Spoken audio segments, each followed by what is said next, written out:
Audio 3 पुस्तक देवताओं, अवतारों और ऋषियों की उपास्य गायत्री। लेखक पंडित श्रीराम शर्मा आचार्य। सर्वेषां जप सूक्तानां मृथांच यजुषां तथा साम्नां चैकाक्षरादीनां गायत्री परमो जपः। तस्याच्चैव तु ओंकारो ब्रह्मणा यः उपासितः आभ्यान्तु परमं जप्यं त्रैलोक्यपि न विद्यते। बृहत् पाराशर संहिता। संपूर्ण सूक्तों में ऋग्वेद, यजुर्वेद तथा सामवेद में तथा प्रणवादि जितने हैं उन सब में गायत्री को सर्वश्रेष्ठ कहा है। जिस ओंकार की उपासना ब्रह्मा जी ने की थी वह भी उसी का अंग है। इन दोनों से बढ़कर जपने योग्य तीनों लोकों में और कुछ नहीं है। पुराणम सहिता शास्त्रम स्मृति शास्त्रम तथैव च गायत्र्याः परमेशानि सदर्थम ब्रह्म सम्मितम। हे परमेशनी, पुराण, संहिता, शास्त्र तथा स्मृति शास्त्र और गायत्री का सत अर्थ यह सब ब्रह्म समर्थित है। पुराणम संहिता शास्त्रम स्मृति शास्त्रम तथैव च गायत्र्याः परमेशानि सदर्थम ब्रह्म सम्मितम। हे परमेशनी, पुराण, संहिता, शास्त्र तथा स्मृति शास्त्र और गायत्री का सत अर्थ यह सब ब्रह्म समर्थित है। सांगाश्च चतुर्वेदान धित्यापि सवांगयात् सावित्रीम यो न जानाति वृथा तस्य परिश्रमः। योगी याज्ञवल्क्य। समस्त अंग उप अंगों समेत वेदों को पढ़ लेने पर भी जो गायत्री को नहीं जानता उसका परिश्रम व्यर्थ ही गया समझना चाहिए। गायत्रीम चैव वेदांश्च तुलायाम समतोलयत् वेदा एकत्र सांगास्तु गायत्री चैकतः स्मृता। गायत्री चैव वेदांश तुलायाम समतोलयत् वेद एकत्र सांगास्तु गायत्री चैकतः स्मृता। बृहद योगी याज्ञवल्क्य 4:80। अर्थात जब ब्रह्मा जी ने तराजू के एक पलड़े में चारों वेदों को और दूसरे में गायत्री को रखकर तोला तो गायत्री चारों वेदों की अपेक्षा भारी सिद्ध हुई। यहाँ माता और पुत्रों की तुलना में माता की गरिमा अधिक भारी सिद्ध करने का तात्पर्य है। इन्हीं सब विशेषताओं को देखते हुए गायत्री को धर्म, अर्थ, काम, मोक्ष के चारों फल प्रदान करने वाली पाप, ताप, शोक, संताप निवारणी कहा गया है। उसे सर्वोपरि साधना बताया है। स्कंद पुराण में महर्षि व्यास का कथन है, गायत्र्यैव तपो योगः साधनम ध्यान मुच्यते सिद्धीनां सा मता माता नातः किचित् वृहत्तरम। स्कंद पुराण। गायत्री ही तप है, गायत्री ही योग है, गायत्री ही सबसे बड़ा ध्यान और साधन है। इससे बढ़कर सिद्धिदायक साधन और कोई नहीं है। भगवान मनु भी इसी निष्कर्ष पर पहुंचते हुए कहते हैं, सावित्र्यास्तु परन्नास्ति। मनु 2:83। गायत्री से श्रेष्ठ और कुछ नहीं है। मनुस्मृति में तो इस महान तत्व ज्ञान और उपासना की पग पग पर महत्ता प्रतिपादित की गई है। कुछ उदाहरण इस प्रकार है, जप्ये नैव संसिद्धयेत् ब्राह्मणो नात्र संशयः कुर्यादन्यन्नं वा कुर्यान् मैत्रो ब्राह्मण उच्यते। मनु 2:87। अर्थात गायत्री उपासना समस्त सिद्धियों की आधारभूत है। गायत्री उपासक अन्य कोई अनुष्ठान न करे तो भी सबसे मित्रवत आचरण करता हुआ ब्रह्म को प्राप्त करता है, क्योंकि जब से उसका चित्त ब्राह्मी चेतना की तरह शुद्ध व पवित्र हो जाता है। पूर्वां संध्या जपम अस्तिष्ठेत सावित्री यमार्क दर्शनात् पश्चिमां तु समासीनः सम्यक वृक्ष विभावनात्। मनु 2:10। हे तात, प्रातःकाल सूर्योदय के पूर्व से सूर्योदय तक खड़ा होकर गायत्री जप करने वाला, सायंकाल तारों के निकलने तक बैठकर जप करने वाले उपासक भौतिक और आध्यात्मिक समृद्धि के अधिकारी बनते हैं। अपाम समीपे नियतो नैत्यकम विधिमां स्थितः सावित्रीमप्यधीयति गत्वारण्यम समाहितः। मनु 2:104। अर्थात नगर की अशांति से दूर वन में किसी सरोवर के समीप जाकर की गई गायत्री उपासना से मन की एकाग्रता और असीम शांति का लाभ मिलता है। गायत्री मात्र सारोपि वरम विप्र सूर्यांतरतः नायंत्रितस्त्रिवेदोऽपि सर्वांशी सर्वविक्रयी। मनु 2:118। अर्थात केवल गायत्री उपासना करने वाला संयमी पुरुष सर्वभक्षी सब कुछ बेचने वाले वेद पाठी ब्राह्मण से भी श्रेष्ठ कहलाता है। एतत् कर्मेतांच जपन व्याहृति पूर्विकान संध्योर्वेद विद विप्रो वेद पुण्येन युज्यते। मनु 2:78। अर्थात ओंकार और व्याहृति पूर्वक दोनों संध्याओं के समय गायत्री उपासना करने वाले को स्वयं ही वेद ज्ञान प्राप्त हो जाता है।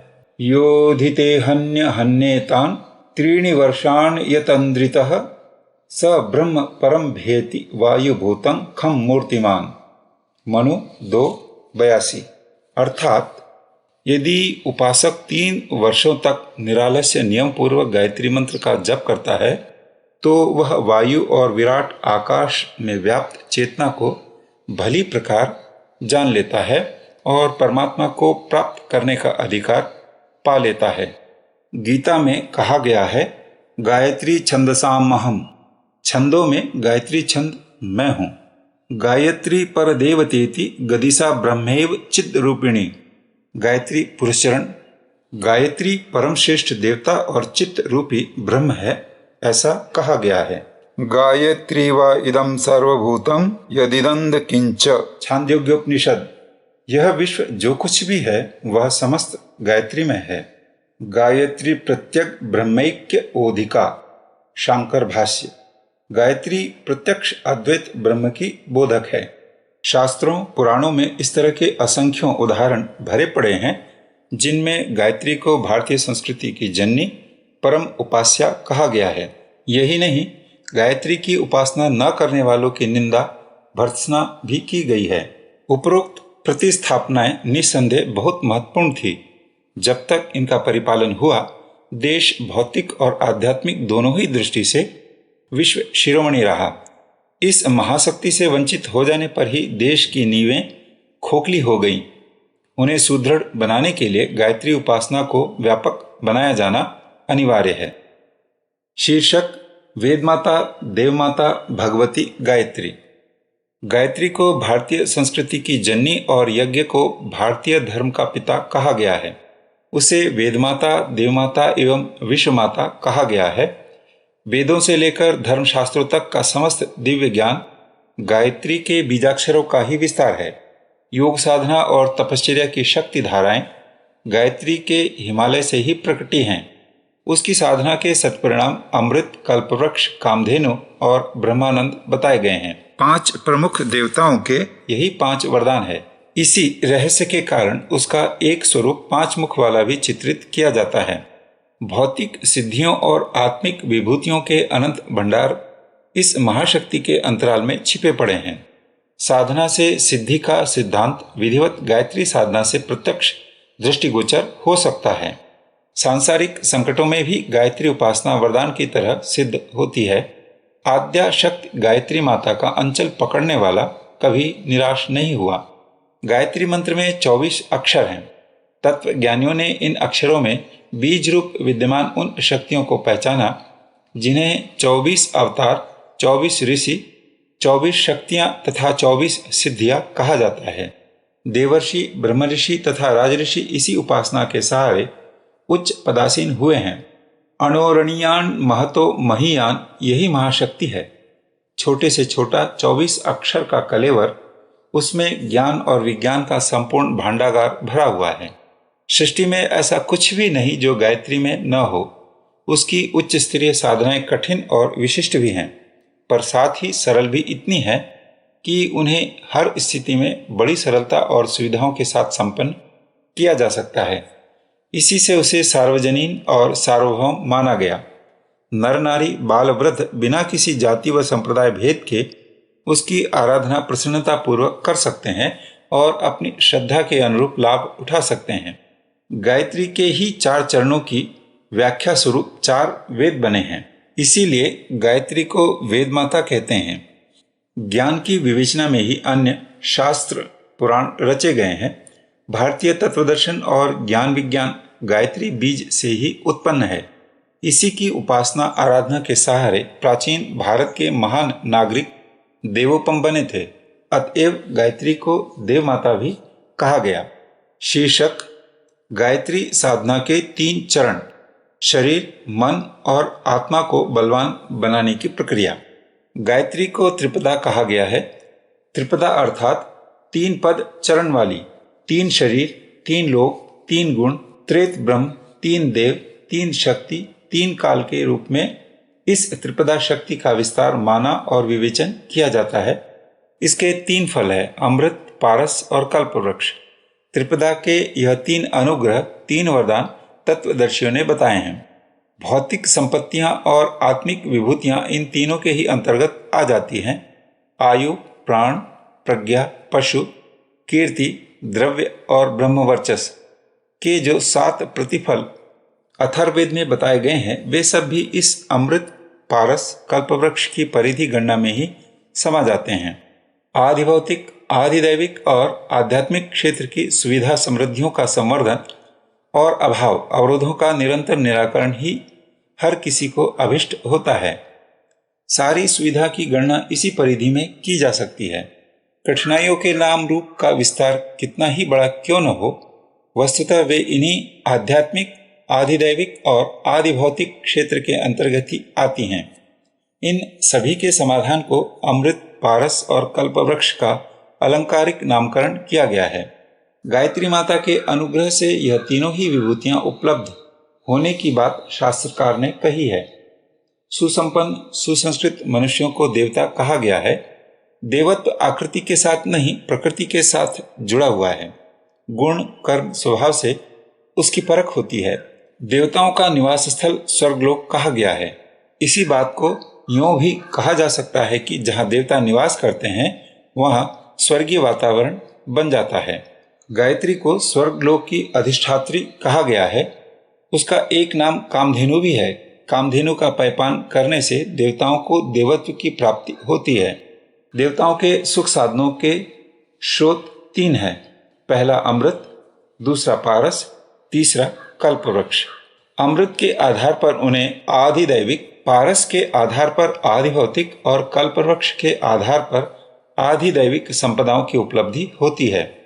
त्रिपदा गायत्री की तात्विक उपासना में इन तीनों ही दिव्य वरदानों को, स्वर्गीय अनुदानों को प्राप्त कर सकना संभव बताया गया है। अमृत का अर्थ है वह पदार्थ जिसे पीने वाला अजर अमर बनता है।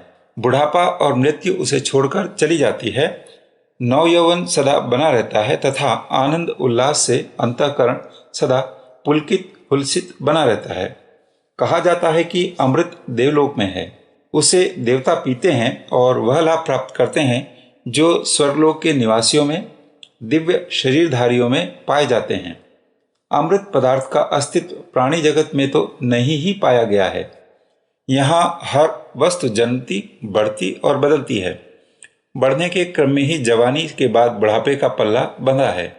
जीर्णता को दोबारा ढालना ही परिवर्तन है। इसी को मरण कहते हैं। यह स्वाभाविक सृष्टि क्रम है। बुढ़ाता और मरता तो शरीर है। जब अपने को शरीर से भिन्न आत्मा मान लिया तो फिर अजर अमर होने की अनुभूति सुनिश्चित हो जाती है। पुराने कपड़े बदलकर नए पहनने में तो बच्चे तक मौज मनाते हैं, फिर मृत्यु का भय आत्मज्ञानी को कैसे होगा? आत्मा तो आदि काल से अंत तक प्रौढ़ ही रहती है। उसके लिए न कभी बचपन है और न बुढ़ापा। दुख और अभाव भी शरीर को ही कष्ट देते हैं। गायत्री उपासना में अमृतत्व की उपलब्धि की प्रेरणा, दिशा एवं सुविधा प्राप्त होती है। इसीलिए उसे कामधेनु कहा गया है।